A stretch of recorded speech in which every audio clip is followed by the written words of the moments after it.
we have an expert with exclusive information. All Muslim world population, only 4% of them live in Central Asia. So many people from Uzbekistan and other Central Asian countries going as a foreign fighters in the Middle East. This political violence, purging, torturing made them to become more violent. We were fighting with them. There are so many reasons. Asked international community, international states to bring their citizens from war zones. They are rich, they are poor, they are young, they are old, men, female, it doesn't matter. But this is one story. Religious, and some of them were traveling to Afghanistan, for example, when Soviet Union invaded Afghanistan. Propaganda, manipulation, recruiting tactics. They didn't know anybody in Kyrgyzstan or somewhere else, so they started targeting, people from Tashkent. Thank you for joining us today. Greetings from the Center for the Progressive Reforms. We are holding another interesting podcast on really hated, pressing issue, which is on. So we are holding another good podcast, which is on foreign fighters from Central Asia or having Central Asian roots and rehabilitation back to the Uzbek or Central Asian society. My name is Otabek Akromov. I'm a policy analyst of Center for Progressive Reforms. Hello, dear guests. Center for Progressive Reforms is holding another podcast on really important and pressing issue, which is on foreign fighters in Central Asia and their reintegration back to the society. According to the 2023 report by the UNICEF, it estimates around 40,000 members from more than 80 nations journeyed to Syria and Iraq to support the Islamic State of Iraq and the Levant.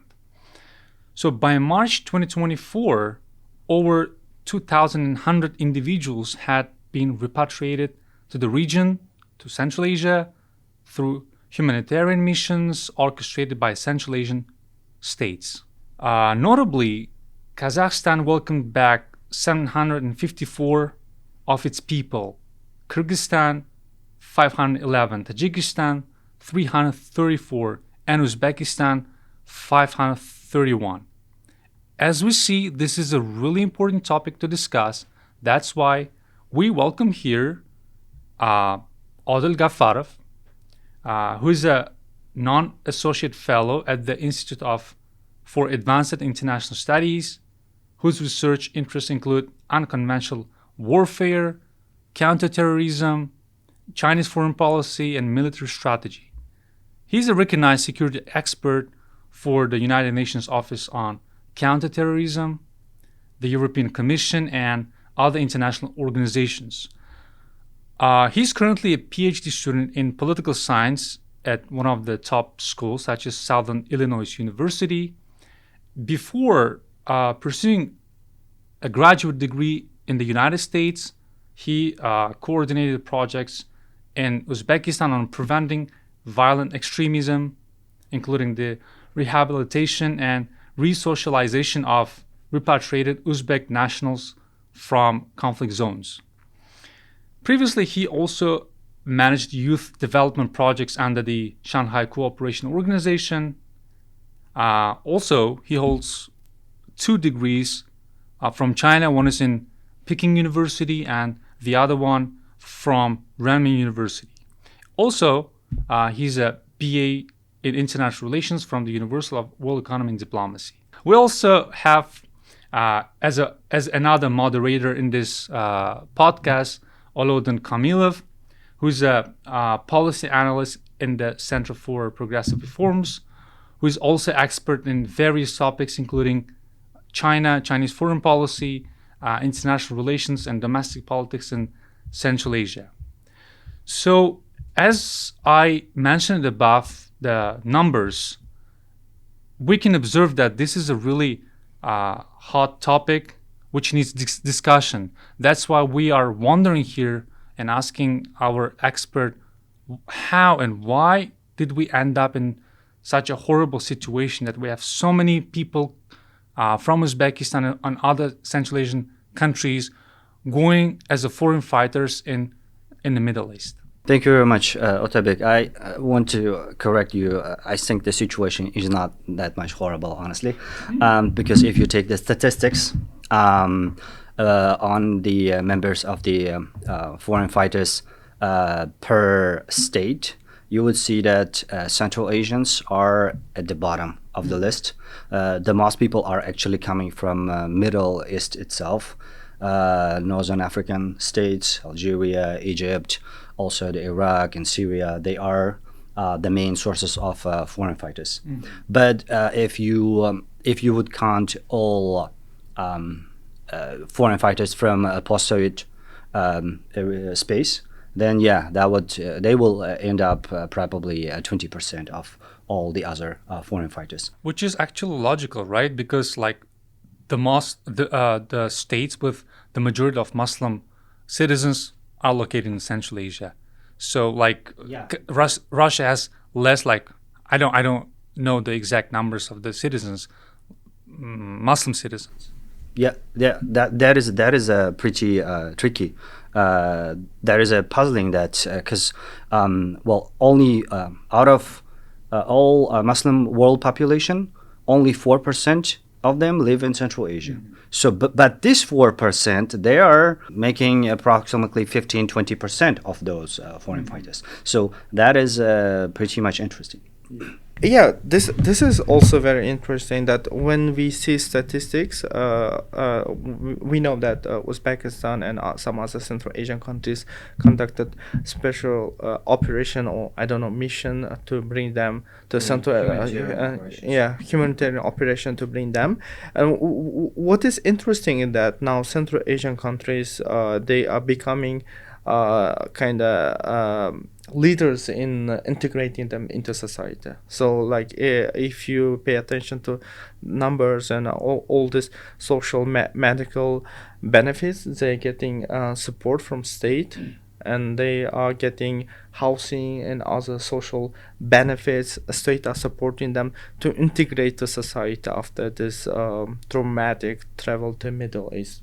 Aloudding, if I might question to you, what do you think why the governments of Central Asia decided to conduct this humanitarian operations? Why they decided to accept these people back? Let's say, for example, some European states, France, for example, they decided not to accept them back, and others are kind of reluctant. I don't know exactly why, what's the reason, but if you ask my own perspective, despite the fact that they decided to join this various fighting international jihadist organizations, they are citizens. So as a state, our state should take responsibility to integrate them, to bring into our country, to integrate to society. But at the same time, I think there was also announcement, or I don't know, request from United Nations. There was several resolutions which asked international community, international states to bring their citizens from war zones to their country and integrate to their society in order to solve this problem. Because as far as I know, they are living under severe conditions, and they are living in camps without all necessities. So that this kind of situation might, so according to some analysts, might exacerbate the situation. That's why I think Central Asian countries, including other countries, decided to take them back. We could take like a bigger picture in terms of the policy of a new president. We can contrast two policies from, for example, during Islamic regime of this issue of foreign fighters or terrorists in general was securitized, was sometimes exaggerated. But when a new president came to power, he put that issue aside and started focusing on economic and other social issues. At the same time, it was a sort of a signal in my perspective, it could be a signal to the Western world that we are doing ethical job in terms of returning those people back to Uzbekistan and trying to reintegrate to the society. I totally agree with you, gentlemen. However, I think that there are. I mean, what you're saying is right. It's correct. Yes, this is the official state line says that these people are our citizens, and we have obligations to protect them. That's true. That's correct. However, we have obligations for many other people as well. And we're talking about like specific this number of people, right? This group of people. This might be a part of PR policy as well, but I don't really think that president or overall the government care that much about the PR by that time or about their obligations. I think this is the issue of national security. So here I see how not only the Uzbek but also the overall Central Asian states decided to play unconventionally. What do I mean by that? For 20 years, we led the war against the terror, mostly with conventional methods. We were fighting with them, putting them in jails, prosecuting them, and so forth. But did we achieve results? No. The number of people joining terrorist organizations actually increased. So probably we're doing something wrong. So instead of playing conventionally, the Central Asian state decided to play unconventionally, and as a result, it gave some achievements. It gave some results because the number of people who are joining now to terrorist organizations, it is dropping, especially in Uzbekistan, because now the government understands, this is not a way how we should actually fight with the terrorist organizations. We have to be outside of the box. So I guess this was pretty much effective method of countering terrorism. Yeah, I think we should also pay attention to the context. For example, when in the beginning of 2000, so Afghanistan was in a different situation. So when Taliban came to power, they invited Al-Qaeda. So Al-Qaeda, as we all know, this international jihadist organizations. So then at the time, like United States also invaded Afghanistan and some other European countries which are member of NATO. They were fighting against the Al-Qaeda fighters. But in this case, Afghanistan right now, some countries consider Taliban, for example, as a terrorist organization. For us, it's not a terrorist organization. We mostly view, at least from my perspective, as a religious movement. Now it became more political movement, as a kind of more nationalistic political movement. So now it's, I think, a different context. But at the same time, like those fighters who are in Iraq and Syria, but some of them when they're with their family, with their women, children, some of them didn't have a choice. They are forced, maybe like they are like taken by their like family member. So in this case, I think this is, I believe, like as a state, it should be the responsibility of government to bring them back and to give them second choice, because it's also important for social. I don't know. Maybe it's kind of also, it could. Some people can argue that it will improve the image of Uzbekistan. Yeah, it will, but at the same time, it's like maybe like kind of locomotive in tackling these issues and contribute to broader global security and peace. So we went further without touching upon like rudimentary issues underlying this problem.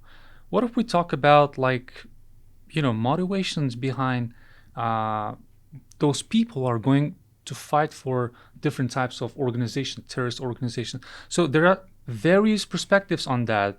So one perspective is that it says that if the government represses based on their Islamic beliefs, that could radicalize people and choose alternative ways to participate in political actions based on using arms and other stuff as terrorists do. The second group of scholars argue that this is based on more social economic issues. For example, they don't have money, they don't have like basic stuff, living elements. That's why they seek money and go outside of their country to earn money. And the third region could be the religious issues, which are distorted by propaganda. And I'm just curious, what do you think about, like, what are the main motivations behind these foreign fighters? There is kind of a dispute among the academic circles that study terrorism or terrorism studies on the main factors behind the radicalization that are pushing people to join the terrorist organizations. There are several narratives that say that, okay, here's the people, social economic factors, poverty, terrible life conditions push them to go to abroad, become labor migrants, and then join terrorist organizations to earn some money. There is opinion that, okay, because the state is oppressing the religious freedom of people, they have to leave the country and go there, and so forth and so forth. But the reality is more complex than it is, because at least from my work experience in the field, while I was conducting hundreds of interviews, and also my colleagues who also conducted many more interviews. If I count all of them, probably that would be around like 1,000 interviews. That's for sure.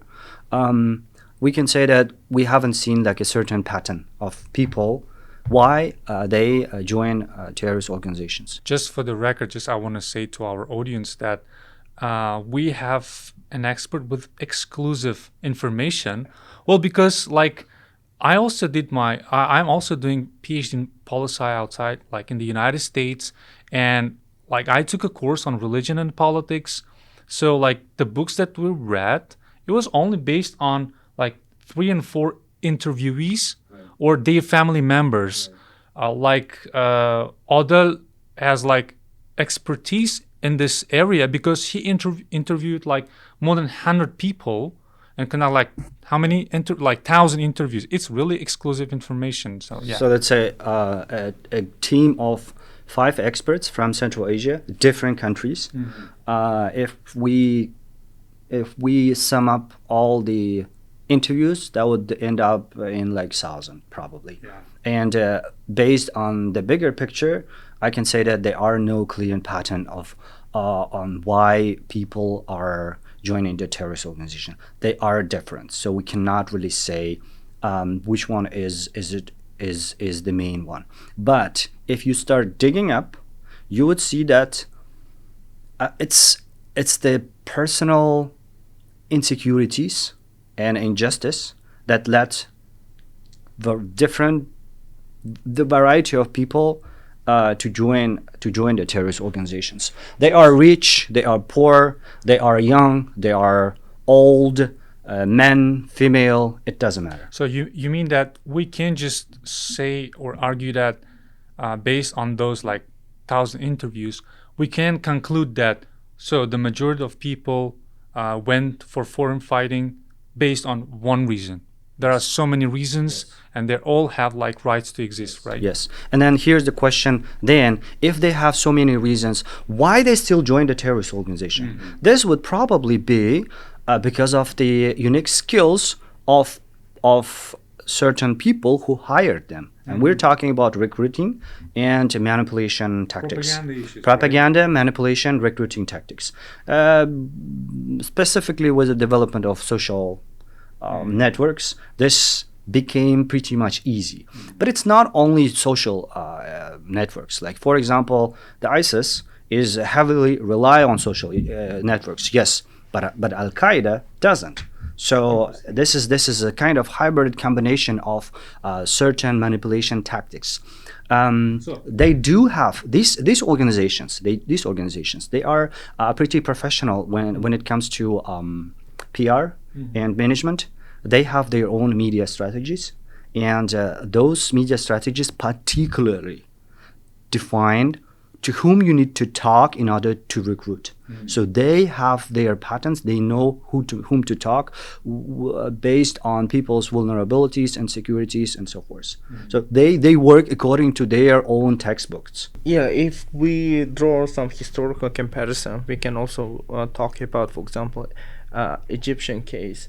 So when Gamal Abdel Nasser came to power, actually he was working with Muslim Brotherhood, and then after getting power, he started purging them.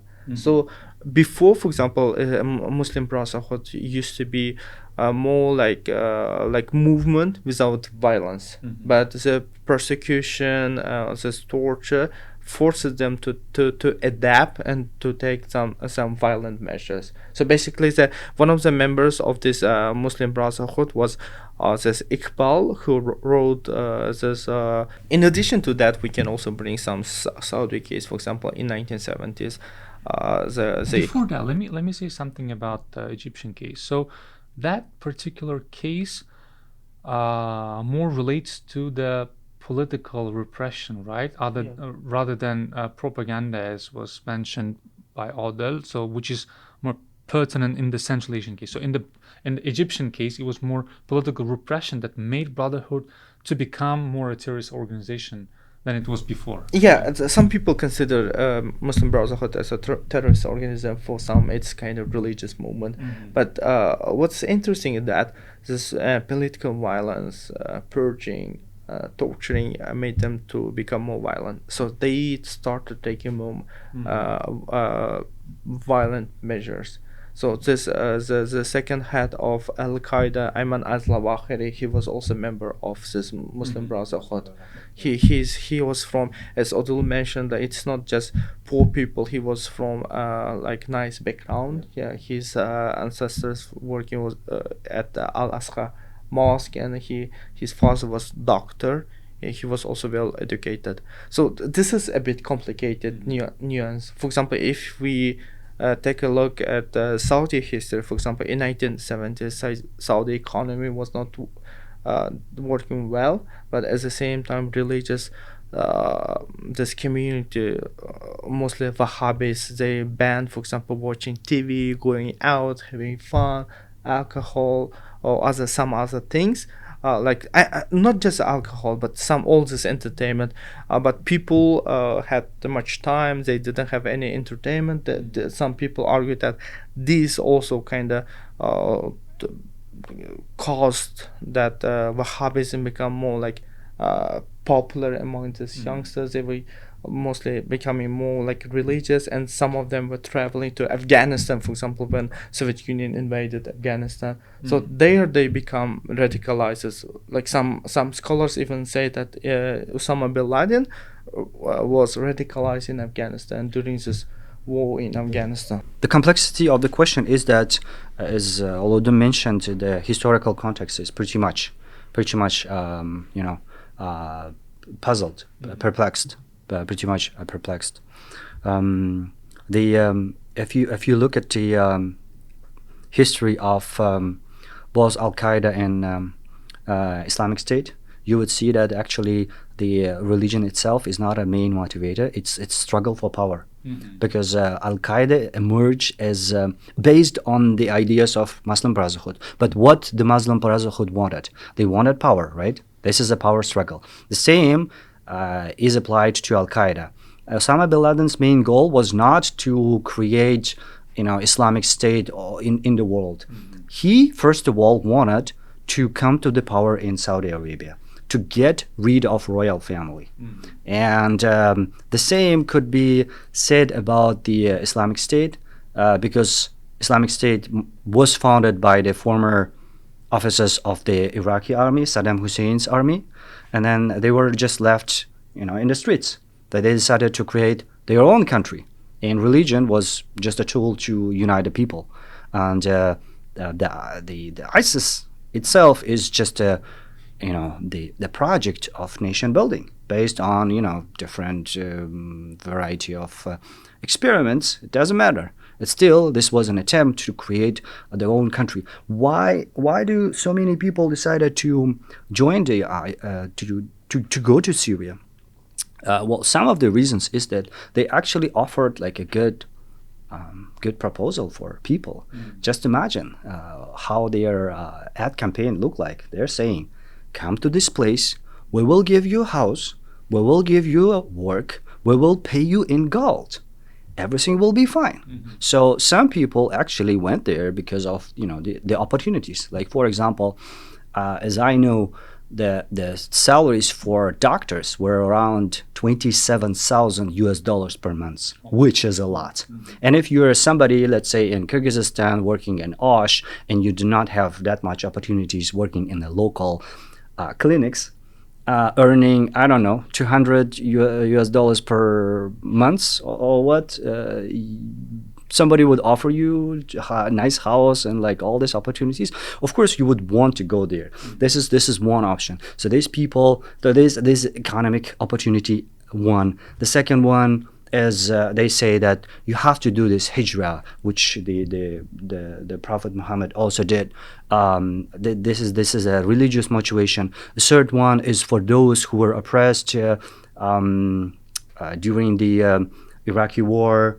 Those who would want to create something that where they could have their own security. So again, the motivation behind of these people were very, very different. But the ad campaign, the recruitment tool was pretty much unique. Also, like adding on to that, like I'll just for our audience want to draw like a distinction between Al-Qaeda and other terrorist organizations and ISIS. What I want to say is that ISIS was the first organization claimed building a state, which means that claiming is one thing, plus like trying to live up to that aim is different thing. And what is interesting about ISIS, that they start giving social welfare to the people. They have their own how do we say, currency. They have their own Ministry of Defense, like internal affairs. So one thing about that, which might partially attracted other Muslims from the world, around the world, is that they started claiming not a state on a fixed territory, but going beyond that. So, which means that, according to Islamic laws, etc., that in future we're gonna they claim that we're gonna build Islamic state in the world, which means that we won't have any territory. We will they claim that we would occupy the whole world and establish Sharia law in the world, and that was one of the main motivations of building an Islamic state. Guess who wanted to do it on its own? Al-Qaeda. That's why they are enemies. Al-Qaeda and Islamic State are the enemies, and moreover, there are some other Islamic terrorist organizations that do not agree with these both. So they are all enemies. They fight against each other. Islamic State used to be a part of Al-Qaeda, but during 2014, but in 2014 they decided that their goals do not actually go along with Al-Qaeda's goals, so they decided to separate. But it doesn't mean that Al-Qaeda is dead now. Al-Qaeda is pretty much active. It has different names. There's 20 or something small organizations that consist of Al-Qaeda, but you also have to count, it's not like it's those new organizations. These new organizations are not they are not the Al-Qaeda that the Bin Laden used to be a leader. So these are different people. It's I don't know. Probably a good example for this would be franchises of McDonald's or I don't know, KFC. So they have the same name, the same type, but they are controlled by different people, and that's why the quality might be different. So what do you think, most Central Asians, where are they going? What kind of organization they are joining? Is there any different, I don't know, methodology? Maybe they are targeting specifically some Muslim countries. That is very that is very good question. That is a key factor in explaining the phenomenon of foreign fighters with Central Asian roots. That would be a right term, by the way. Here's the thing. If you read English-speaking outlets, then you would see that they all refer to, Central Asians, Central Asians, Central Asians. They go to, I don't know, ISIS or Al-Qaeda. They do not really distinguish which organization is what. But there is a distribution, a clear pattern between the states, there is a clear pattern of how where people join, what organizations. Like, for example, we see that. So if there were 4,000 foreign fighters with Central Asian roots in ISIS, for example, the news outlets say that more than 2,000 of them are Uzbeks. And then they just stated Uzbeks. But an interesting fact is those people, they might be ethnic Uzbeks, but they are not citizens of the Republic of Uzbekistan. Why? Because as my work shows, the citizens of the Republic of Uzbekistan only went to organizations affiliated with Al-Qaeda. Interesting. That's it. Pretty much interesting to me as well. Let's say Tajiks, the citizens of Tajikistan, they joined ISIS. They are ethnic Uzbeks in Tajikistan. They also go to ISIS. In Kyrgyzstan, ethnic Uzbeks, they join ISIS. In Kazakhstan, it's both Al-Qaeda and Islamic State. And I don't have much information about Turkmenistan, but probably it's both. So there is a separation. I would call it a labor separation based on probably established traditions of recruitment. This would probably go to the history of the foundation of these two organizations, Al-Qaeda and the ISIS, because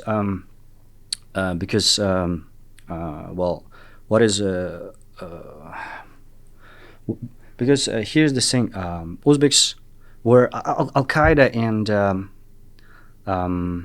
Islamic movement of Uzbekistan were pretty much close, and because of that, some of the recruiters from the Islamic movement of Uzbekistan joined the Al-Qaeda, and then they started targeting Uzbeks, the citizens of Uzbekistan. While at the same time, there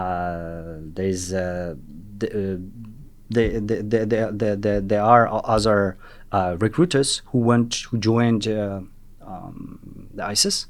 They might be from Tajikistan or I don't know, Kyrgyzstan. So it's technically pretty much close to who knows whom. If you're from Tajikistan, you would probably target your own citizens. So, like, this information pretty much explains the like why, for example, most Uzbeks chose Al-Qaeda while others ISIS, but not why Uzbeks didn't go to ISIS. Just summing up what you said, just is based on like who knows who, right? Yes. Based on contacts. Yes. Uzbek know, like majority of Al-Qaeda or the part of Al-Qaeda which is called IMU, right? Islamic Uzbekistan. Yes. Also, Islamic movement of here Uzbekistan. I want to add that, well, in international news outlets, the term IMU is used mostly, but I have to clarify that organization is not called IMU anymore.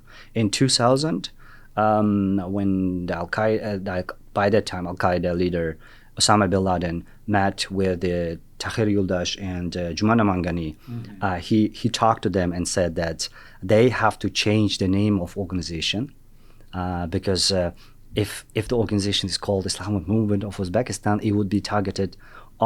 It would target only the Uzbeks, and then bin Laden said you have to target all Central Asian states. So please change your organization's name to Islamic Movement of Turkestan. So from 2000, the organization is called, at least they themselves call it call their own organization as Islamic Movement of Turkestan, but for some reason, researchers, journalists still continue using the old. So, but when they changed their name to Turkestan, right? So it means that if previously it was only threat to Uzbekistan, it became a threat to the whole region. To the whole Central Asian region. And Uzbeks are now only 20% of the organizations. So they take both Kazakhs, Kyrgyz, Tajiks, Turkmens, basically everybody from Central Asia. There are also probably Koreans, Tatars, and Arabs even who join Islamic movement of Turkestan. Yeah, interesting. I just want to go back, if you don't mind. You said that there's a clear pattern when it comes to recruitment. For example, you said like most Uzbeks or Kyrgyz go to Al Qaeda, right? Citizens of Uzbekistan go to Al Qaeda, but citizens of Kyrgyzstan might go both to Al Qaeda and ISIS. So my question is that what do you think? Why is that case? Like maybe like they have different recruitment strategy, or maybe they have social media in Uzbek or only in Kyrgyz. What do you think? Why there is such kind of pattern when it comes to joining this international terroristic organizations? Again, as I told, it's probably traditions, established traditions. Of how organizations, started evolving. Nobody knows exactly why, but this is just my guess that somebody who was from Kyrgyzstan went to ISIS and ended up there and started calling, his own friends, people from his region, and so forth and so forth.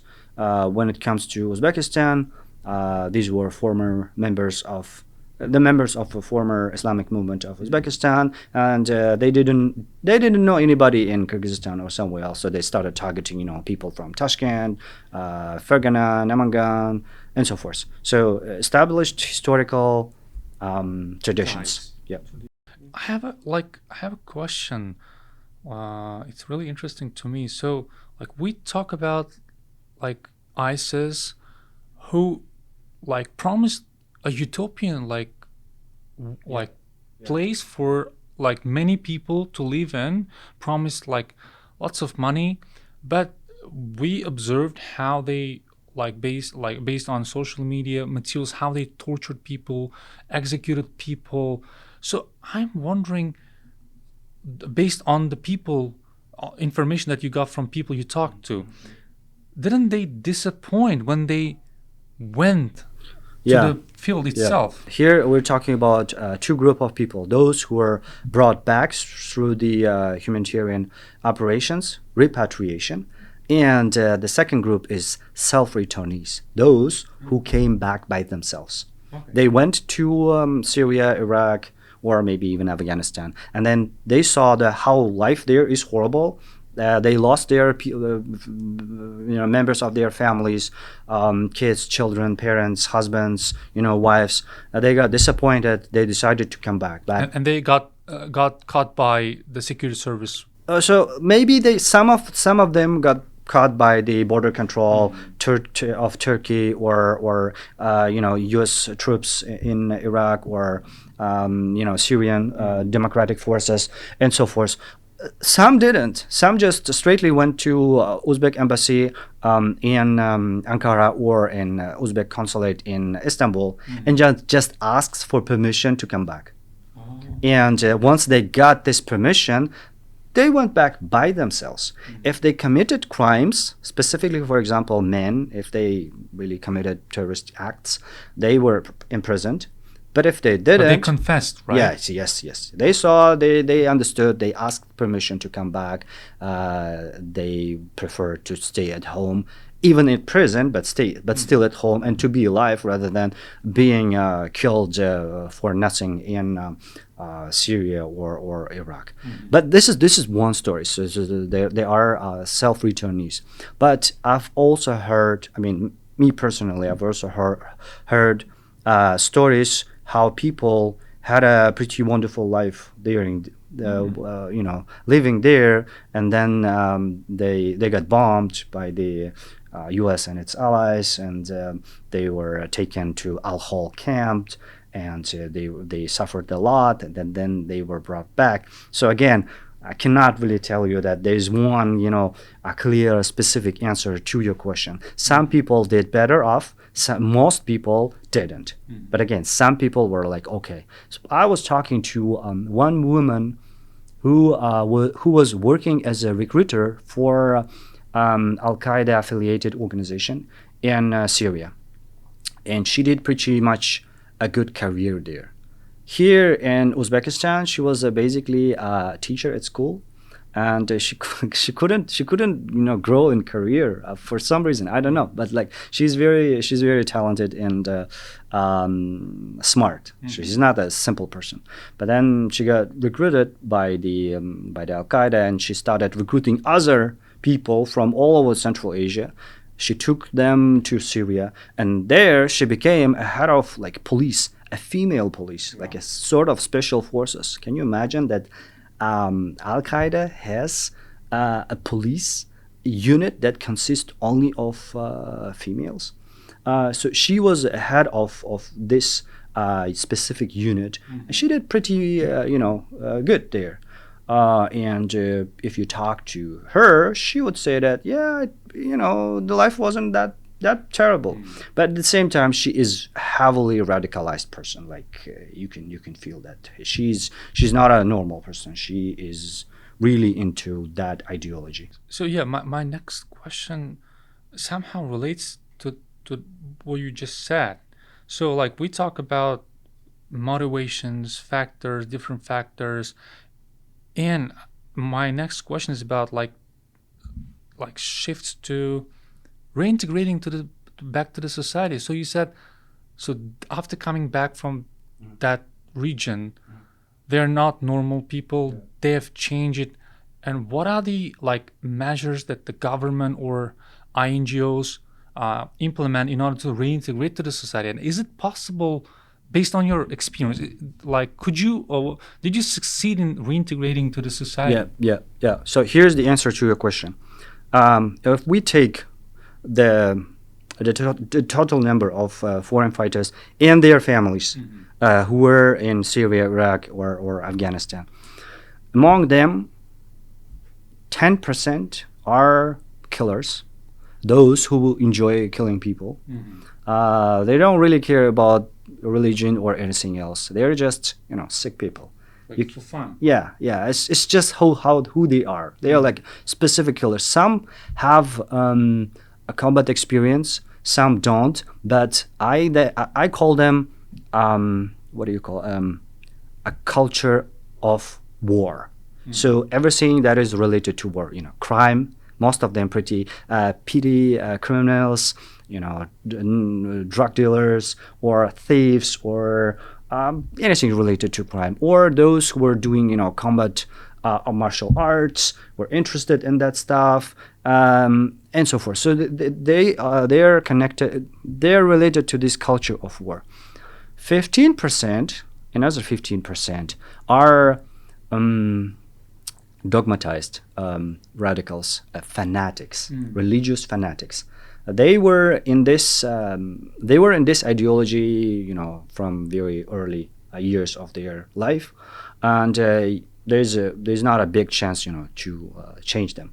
There's a specific approach from the Western states, specifically from the United States, that calls to de-radicalize people. I personally do not believe in de-radicalization. I think that thing doesn't exist in the nature. That is not possible. If somebody is radicalized, there is no way back. Fortunately for us, they sum up only to 25% of those who joined the terrorist organizations. But 75% went there on very different reasons. We can still save those 75% people, rehabilitate and reintegrate to the society, and this would bring more stability to us rather than not doing anything. When it comes to those 25%, while it is not really possible to so-called heal them, it's better to increase the what do you call it? Resistance. It's better to increase the resistance of people surrounding them, their family members, their neighborhood, people in those regions, and to make sure that nobody will be again dogmatized by nobody would be indoctrinated by their ideologies. It's like a illness, a virus. So let's say, if somebody got virus, that person is infected. But instead of healing that person, what we do vaccine, right? We vaccinate everybody so nobody will get that virus again. So this is this would be more effective, more efficient approach, and not to solely focus on these people, sick people. I would call them this small 25%, but instead to increase the resilience of other people. If you would start talking that whatever they're saying is actually nonsense, people would not really treat them seriously after that. So this would work. Yeah, let's ramp up the conversation about this rehabilitation. So we know that recently Uzbekistan held a conference on this rehabilitation and reintegration of all returnees in Central Asia. So that is a new body called the Regional Council of Experts for integration of them. So like Central Asian countries are taking measures. What do you think? Do you think these measures are enough to ameliorate this problem? What should be done extra in addition by government effort, by maybe like organizations or maybe like some NGOs? What should be done to solve to this problem? I think or ease this problem. I think the Central Asian approach pretty much pragmatic, because nowadays the states are not just trying to solve the issue by themselves. They are also inviting non-government organizations, international organizations, private entities, other organizations that are connected to civil society, and so forth. So from that point, what the states are doing is pretty much effective. State is not solving everything by its own. That's a good thing. What can be done more is probably to again, what I said is to refocus from those who were brought back to a bigger, to a general society. So we welcome them, we help them with the to reintegrate to the society and so forth. But this is not an end. We have to work on the narratives. We have to understand why these people joined, and to develop our own counter narratives. People, the central terrorist organizations are still recruiting people. This number has decreased in recent years, but it didn't stop. So what we do, we have to develop counter narratives to what they are doing in social networks, in the media, and so forth, to develop what do you call it, immune system in the society against these narratives. This would actually work. We've done it like 10 years ago or something. Like every time I talk to experts, and specifically I go to these conferences and the regional council or the United Nations Office of Counterterrorism holds so many conferences in Central Asia. The local experts or national experts, they always talk about, learning from foreign countries, learning from international experience. But we do have our own successful experience of increasing resistance of society. If you remember, like 10, 15 years ago, we had like very good movies about, patriotism, about loving country, about serving for your, friends, for your country, and so forth. Why we don't Movies have like them? Baron, right? They are like they were shot in like recent years. But I'm talking about like Sardor, for example. Instead of talking like here's the thing: if you approach to somebody and say terrorism is bad, that person would think about terrorism. Okay, it's bad, but why? And you probably would harm that person by, creating an interest in terrorism.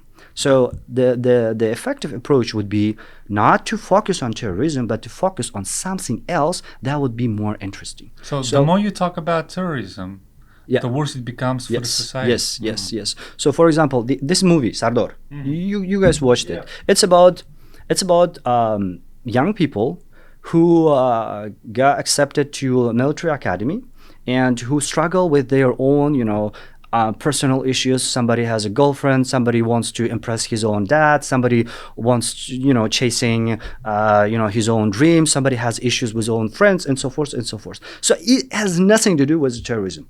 But do you remember what happened afterwards? I remember that clearly because I lived by the time nearby one of the military academies in our country. And the next day was the admissions day, if I'm not mistaken. I saw like thousands of people, not only young guys, but also girls who were bringing their documents to apply to the military academy. Why? So that movie affected, right? They wanted to join the military. They wanted to be just like these young people, And this was like after 2005, after the all this horrible situations in terrorist acts in Uzbekistan, and then after that the resistance of the general population has increased a lot. If you would approach to somebody and talk about, for example, terrorism, people would just run away. But nowadays, people might be interested in that. Because we talk a lot. Yes. So what we do, we have to develop a counter narratives about something that has nothing to do with terrorism, but what we call it a common human interests, values. Thank you for joining us today. We had really good conversation, and hope to see you again. Yeah, thank you. Thank you. Yeah, thank you.